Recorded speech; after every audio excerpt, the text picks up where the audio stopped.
August 2nd, 1944, midnight. A lone American aircraft circled over central Serbia, German-occupied territory. A signal fire burned below in a mountain meadow near the village of Pranjani. The pilot spotted it, made his approach. 3 figures jumped into darkness. Parachutes opened, disappeared into the trees. Captain George Mussolini, 29 years old, Serbian-American. Born in New York, raised in Pennsylvania. Played college football at Pittsburgh, national champions, 1937. Then professional football, Chicago, St. Louis, Pittsburgh. Big guy, tough, spoke fluent Serbian. Office of Strategic Services, the OSS, America's wartime intelligence agency, predecessor to the CIA. Master Sergeant Michael Rajacic, radio operator, also Serbian-American. Also spoke the language. Young, resourceful, expert with Morse code and shortwave transmitters. Specialist Arthur Jibilian, 21 years old, called Jibby by everyone. Communications expert, Lebanese-American from Ohio. Didn't speak Serbian. Didn't matter. His job was keeping radio contact with Allied headquarters in Bari, Italy, 300 miles away across the Adriatic Sea. They landed hard in rough terrain, gathered their equipment, parachutes, radio gear, weapons, medical supplies. Within minutes, figures emerged from the forest. Armed men, bearded, worn uniforms. Chetniks, Serbian guerrilla fighters loyal to General Draža Mihailović. The Americans were taken to a farmhouse. Mihailović was waiting. 51 years old, gray beard, sharp eyes. Former Royal Yugoslav Army colonel, now commander of the Chetnik resistance, fighting Germans since Yugoslavia fell in 1941. 3 years of brutal occupation. His men controlled pockets of Serbian countryside. The Germans controlled the cities, roads, and rail lines. Mihailović spoke through an interpreter. "Your men are safe, all of them. We have done everything possible." Mussolini looked around the room. "How many?" 250, maybe more, scattered across the hills. We are gathering them here. 250 American airmen, shot down over Yugoslavia, rescued by Serbian peasants and Chetnik fighters, hidden from German patrols for weeks, some for months, waiting for extraction, waiting to go home.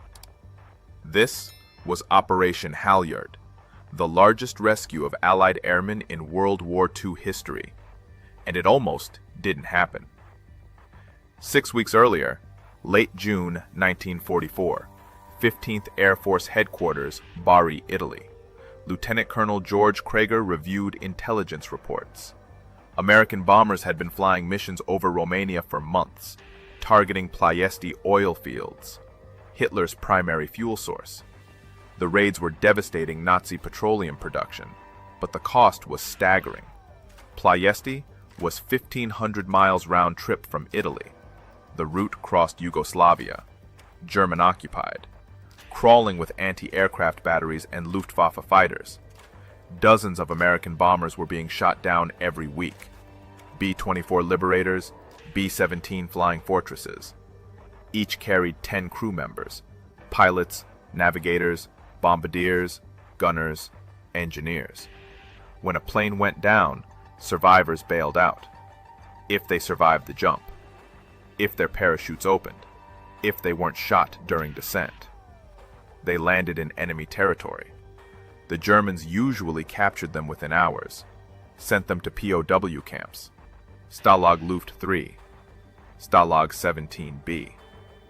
If they were lucky.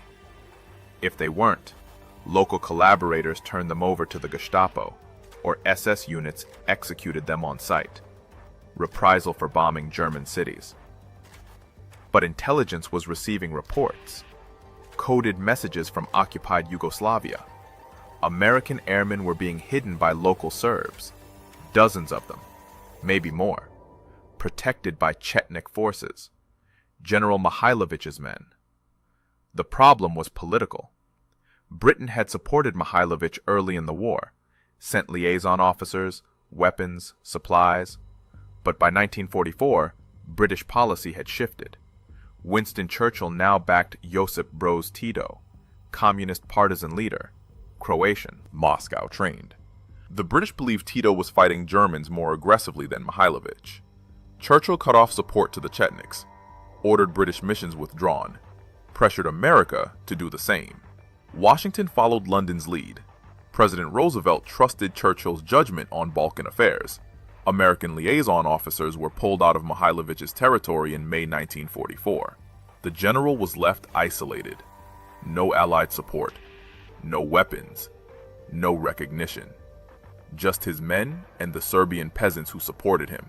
But the downed American airmen were still there, hidden in Serbian villages, waiting for rescue. The 15th Air Force couldn't abandon them. Someone had to go in. Someone had to organize an evacuation. Someone had to risk everything. George Musulin volunteered. He had been in Yugoslavia before, October 1943. Parachuted in with an American mission to Mihailovich's headquarters, spent months with the Chetniks, saw firsthand how they treated Allied airmen, with respect, protection, generosity. Serbian villagers shared food they didn't have, hid airmen in barns, cellars, and attics, risked execution if discovered. Entire villages could be burned, men shot, women and children deported to labor camps. Musulin returned to Italy in May 1944 with 40 rescued airmen, evacuated by British aircraft just before Allied missions withdrew. In Bari, he filed reports, debriefings, recommendations. He told his superiors the truth. Mihailovich was still rescuing Americans, still protecting them, still waiting for Allied support that would never come. We need to get those men out, Musulin argued. Mihailovich's people are risking everything. The Germans know Americans are being hidden there. They're increasing patrols, conducting sweeps. It's only a matter of time before they find them. His commanders agreed, but the British opposed the operation. Too politically sensitive. Supporting Mihailovich would anger Tito, complicate Allied relations with Yugoslav partisans. The Americans needed British cooperation. British aircraft, British logistics support in Italy. Musulin bypassed the chain of command, went directly to OSS Director General William Wild Bill Donovan, laid out the situation. 250 American airmen trapped behind enemy lines, allies unwilling to help because of politics. Men would die because of bureaucracy. Donovan took the case to President Roosevelt, explained the situation. American boys shot down over Europe, rescued by Serbian peasants, hidden from the Germans, waiting for their country to save them. Politics be damned. Roosevelt approved the mission, ordered the British to cooperate. Churchill's government agreed, reluctantly. Operation Halyard was authorized, but the clock was ticking. German intelligence knew Allied airmen were in Serbia, increased patrols, offered rewards for information, threatened reprisals against villages suspected of hiding Americans, and Tito's communist partisans were closing in on Mihailovich's territory. The civil war within the war. Tito wanted to eliminate his rivals before Germany collapsed. If partisans reached Pranjani before the Americans evacuated, the airmen would become hostages, bargaining chips in Yugoslavia's brutal internal conflict. Musulin assembled his team. Rajacic and Jabilian, both volunteers, both understood the risks. They would jump into occupied Serbia, link up with Mihailovich, organize the airmen, build a makeshift airstrip, coordinate with 15th Air Force for evacuation flights, all while avoiding German patrols and partisan forces, and keeping 250 scared, exhausted, injured American airmen alive and hidden. The first attempt failed. July 15, 1944. Aircraft malfunction. Mission aborted. Second attempt. July 20th. Weather. Thick clouds over the Balkans. No visibility. Turned back.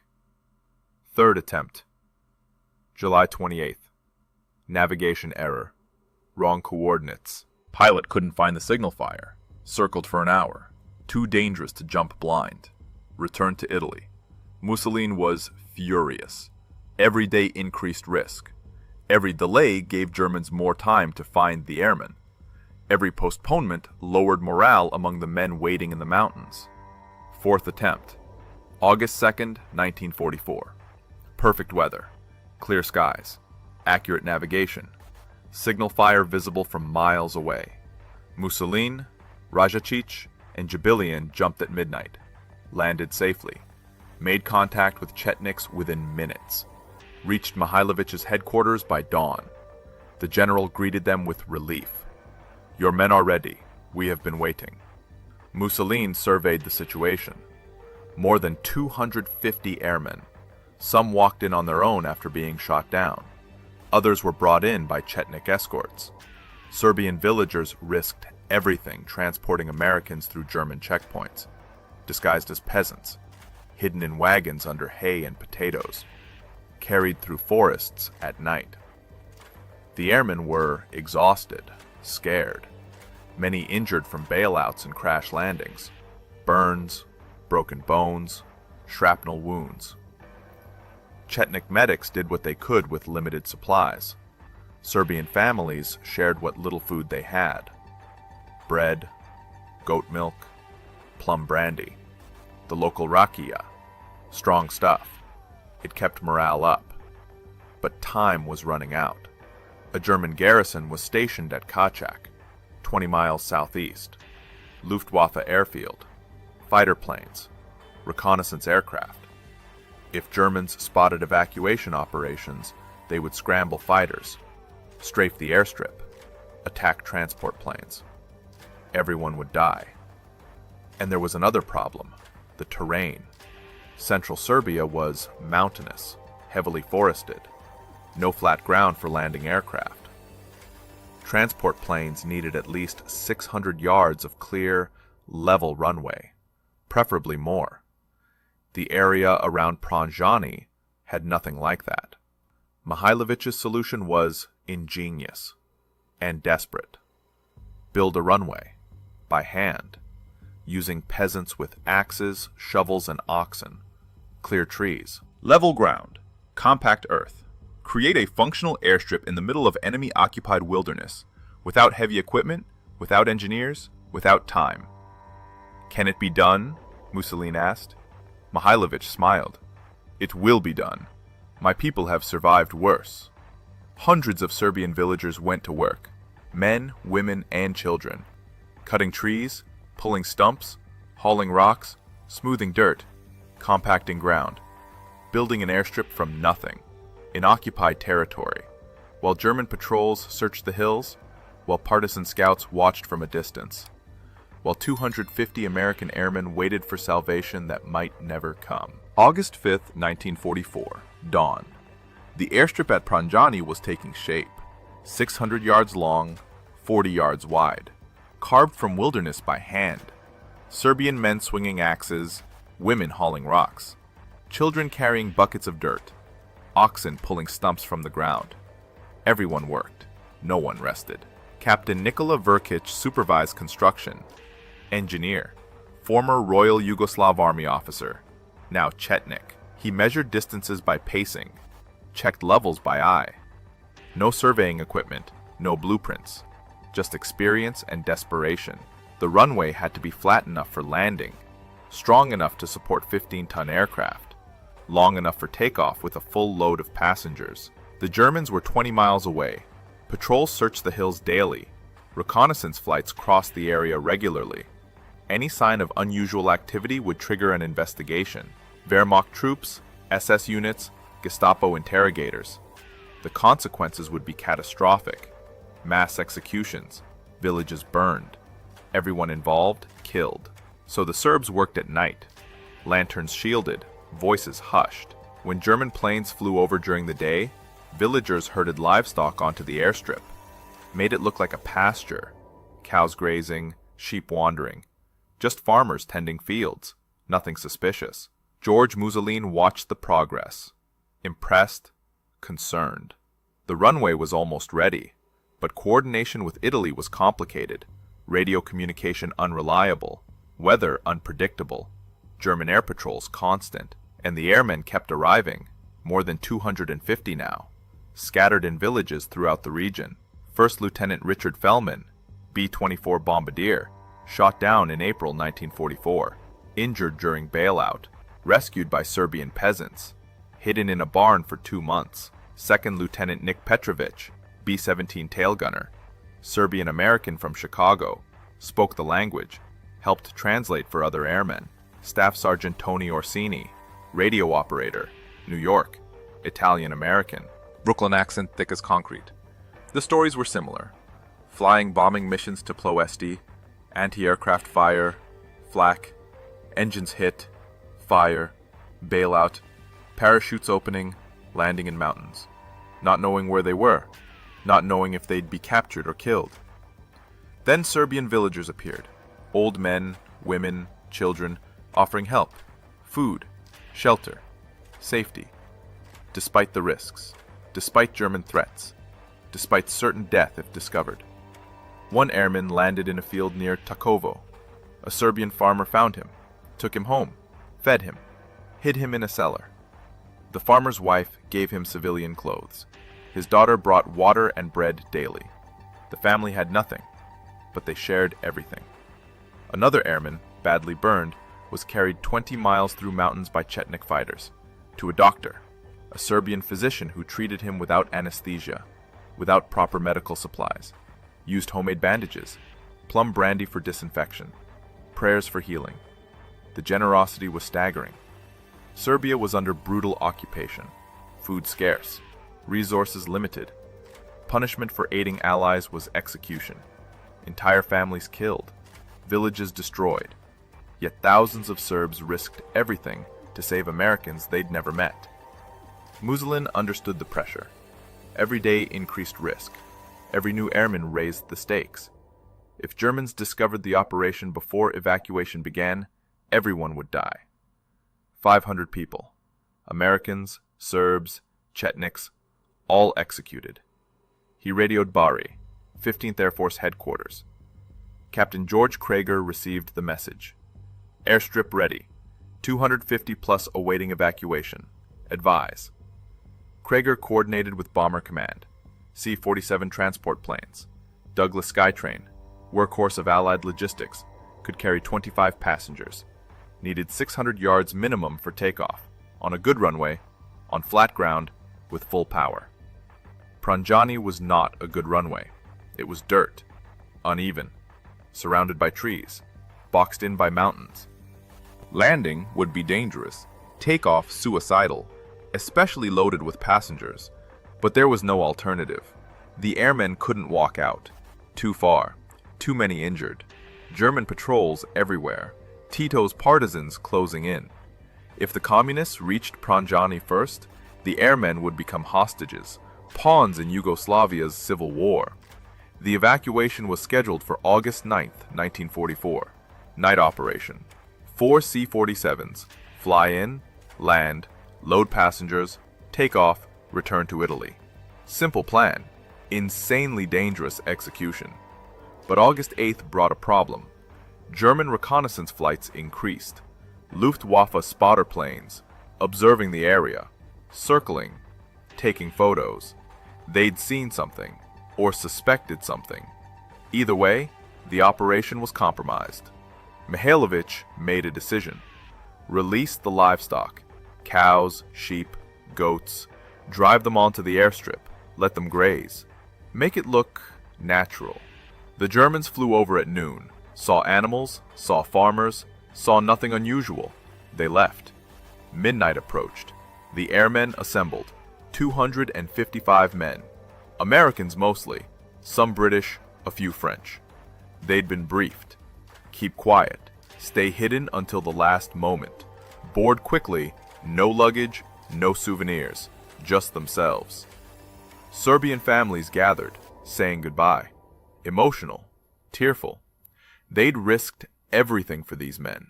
Fed them, sheltered them, protected them, treated them like sons.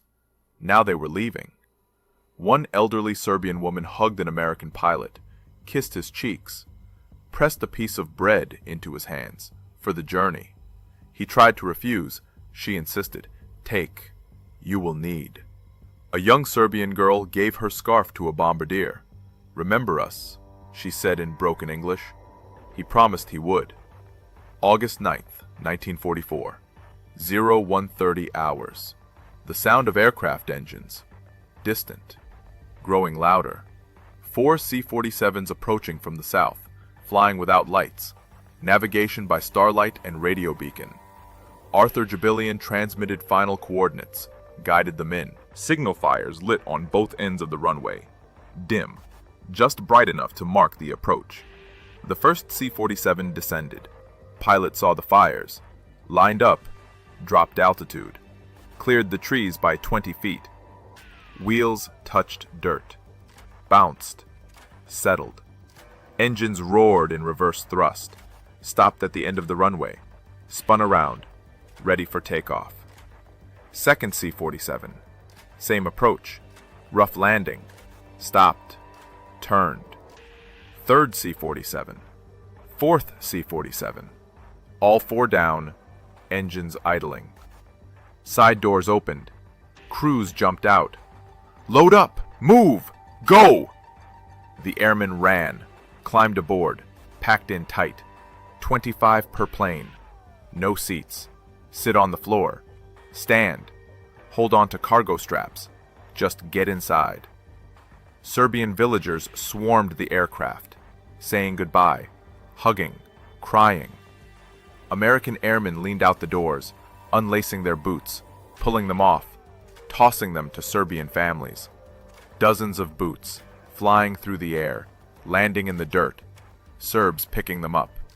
Most had no shoes, wore felt slippers, handmade, worn through.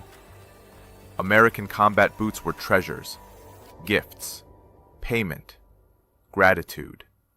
The scene was chaos, beautiful chaos, tears, laughter, shouting, embraces, Americans waving, Serbs waving back. Then the doors closed, engines powered up. Time to go. First C-47 rolled forward, picked up speed. Faster, faster, trees ahead. Pilot pulled back, nose lifted. Barely cleared the treetops, branches scraping the belly. But airborne, safe, climbing, turning west, heading for Italy. Second plane, same, close call, cleared by feet. Third plane, fourth plane, all up, all safe. 100 airmen evacuated. First night complete. Dawn. August 10th, 1944. More C-47s incoming. 12 planes this time. Daylight operation. Riskier. Germans would see them, but more efficient, faster loading, better visibility for pilots. American P-51 Mustang fighters escorted the transports. 50 fighters. 8th Air Force, screaming overhead at low altitude, peeling off, strafing German garrisons, creating diversions, drawing attention away from progeny, buying time. The transports landed, one after another. Perfect formation. No crashes, no accidents. Loaded quickly. Serbian families again saying goodbye. More boots thrown from aircraft, more tears, more gratitude. 241 airmen evacuated in 2 days. Over 450 total, still waiting. The operation continued. August 12th, 4 more planes. August 15th, 6 planes. August 18th, 3 planes.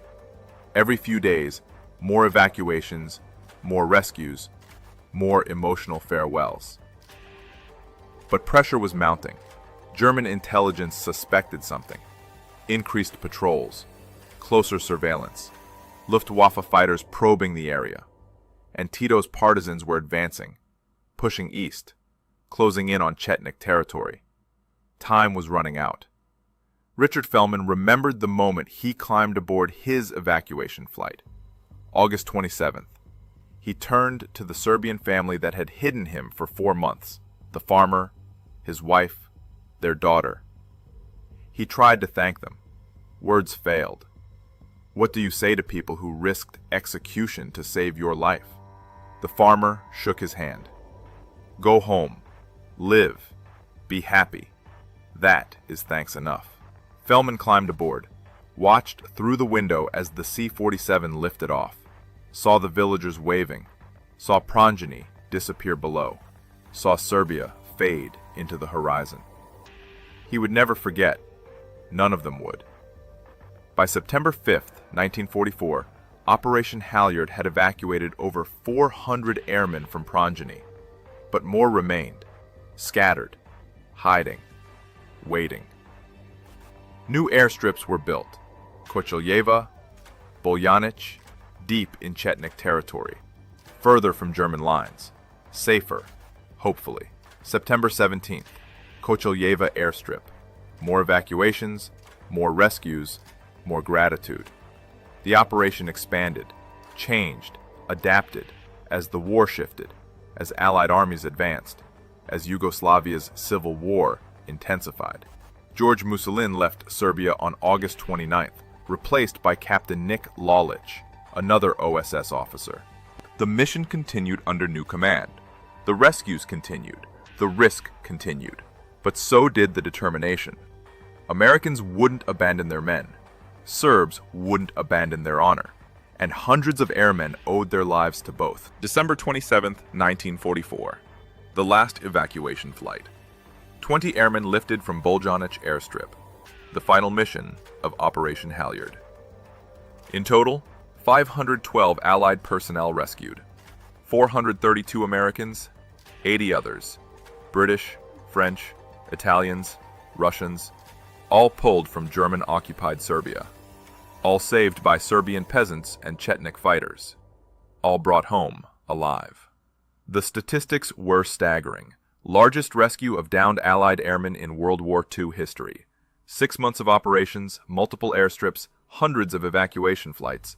Not a single aircraft lost to enemy action. Not a single rescuer killed during evacuations.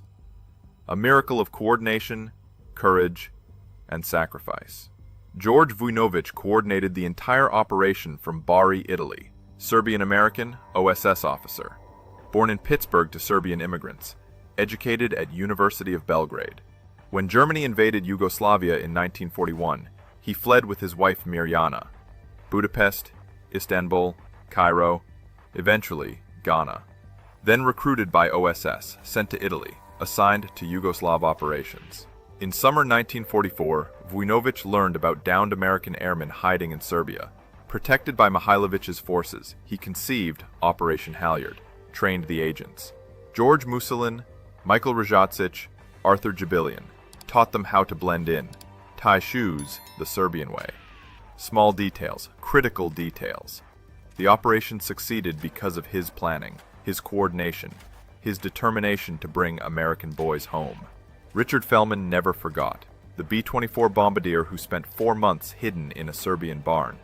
After returning to America, he wrote letters, made phone calls, testified before Congress, told everyone who would listen about Serbian heroism, about families who risked execution to save strangers, about General Mihailovic's Chetniks protecting American lives. He wasn't alone. Hundreds of rescued airmen returned home with stories, gratitude, loyalty. They formed associations, veteran groups, dedicated to honoring the Serbs who saved them, dedicated to remembering Operation Halyard, dedicated to correcting history, because history betrayed Draža Mihailovic. After the war ended, Yugoslavia fell to communist control. Josip Broz Tito took power. Moscow backed, Stalin approved. The Chetniks were branded traitors, collaborators, war criminals. All lies, but repeated enough times to become accepted truth. Mihailovic went into hiding. March 1946. Communist forces captured him, brought to Belgrade, show trial, accused of treason, war crimes, collaboration with Germans. None of it true, but truth didn't matter. Tito wanted him dead. Stalin wanted him dead. The verdict was predetermined. American airmen tried to help, sent letters to President Truman, to Congress, to State Department, testified that Mihailovich saved their lives, protected them, fought Germans, risked everything for Allied personnel. 512 rescued airmen. Proof of his loyalty, proof of his courage. The American government did nothing. Britain did nothing. Politics. Cold War. Yugoslavia was communist now. Mihailovich represented the old order, the monarchy, anti-communist resistance. Supporting him would anger Stalin, complicate Allied relations with Tito's government. So they abandoned him. July 15, 1946. Belgrade. Military court pronounced sentence. Death. Mihailovich showed no emotion. He knew it was coming. He'd known since capture. His only request, that the world remember his people, the Serbian peasants, the villagers, the fighters, who saved Allied lives, who risked everything, who asked for nothing in return. July 17, 1946. Dawn. Mihailovich was executed by firing squad. 53 years old. Body buried in unmarked grave. Location unknown to this day. Communist authorities destroyed records, erased evidence, made him disappear as if he never existed. But he did exist, and 512 Allied airmen never forgot. They lobbied for decades, petitioned governments, testified, protested. Finally, January 1948, President Truman posthumously awarded Mihailovich the Legion of Merit, America's highest military decoration for foreigners, Chief Commander degree, for organizing and leading resistance forces, for rescuing Allied personnel, for demonstrating courage and loyalty. The award was classified, secret, kept hidden for 20 years. American government didn't want to offend Yugoslavia's communist regime, didn't want to anger Tito, so they honored a hero in silence, gave him a medal no one could see, recognition no one could acknowledge. Not until 1967 was the award made public. Richard Fellman and other rescued airmen attended the ceremony.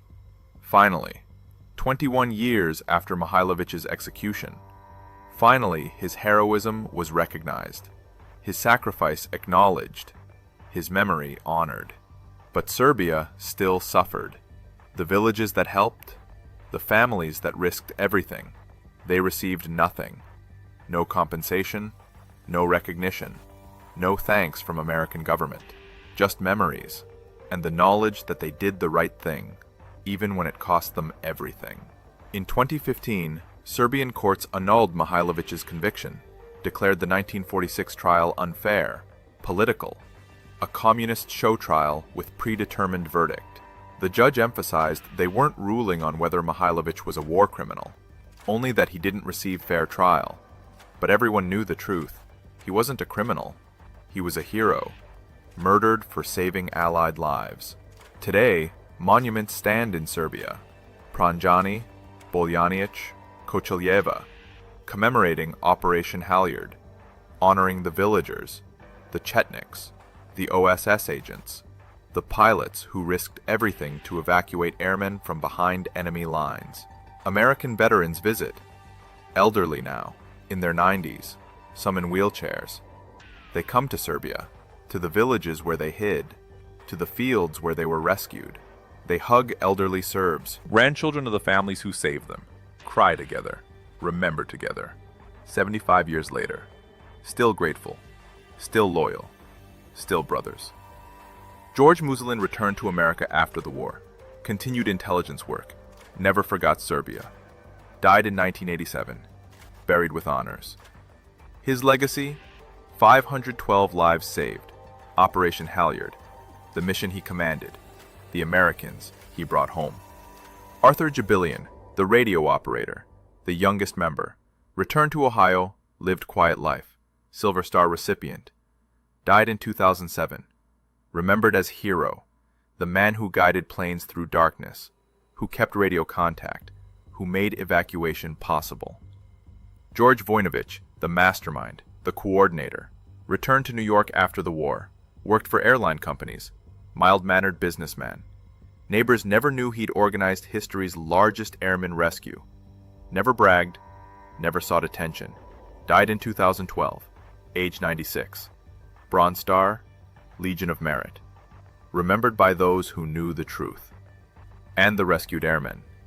512 men. They lived, came home, raised families, built careers, lived full lives. Because Serbian peasants shared bread they didn't have. Because Chetnik fighters risked execution. Because General Mihailovich chose honor over safety. Operation Halyard remains mostly forgotten, not taught in schools, not mentioned in most World War II histories, overshadowed by D-Day, Stalingrad, the atomic bomb. But to 512 men, and their children, and grandchildren, and great-grandchildren, it was everything. Because without Operation Halyard, those men would have died, captured, executed, lost. Their families would never have existed. Thousands of descendants alive today because Serbian villagers chose courage, because American agents chose duty, because Allied governments chose rescue over politics, at least for those 6 months. This is the story they want you to remember, not just the military operation, not just the statistics, but the humanity, the generosity, the sacrifice. Serbian families with nothing giving everything. American agents risking everything to bring boys home. Allied pilots landing in impossible conditions to save lives. 512 men walked out of enemy territory alive, against impossible odds, through brutal occupation, because some people still believed in doing the right thing, even when it cost them their lives, even when history would forget, even when the world would betray them. That is Operation Halyard, the greatest rescue mission of World War II, the forgotten miracle, the story that must never be forgotten. If this story of courage and sacrifice moved you, we'd be honored if you'd like this video and share it with someone who appreciates real history. These stories matter. These heroes deserve to be remembered. Subscribe and turn on notifications so you never miss our next documentary about the untold stories of World War II. Stories of ordinary people who did extraordinary things. Stories that changed history. And in the comments, tell us, do you have family members who served in World War II? Do you know anyone who was part of Operation Halyard? We'd love to hear their stories. Let's keep these memories alive together. Thank you for watching, and thank you for remembering.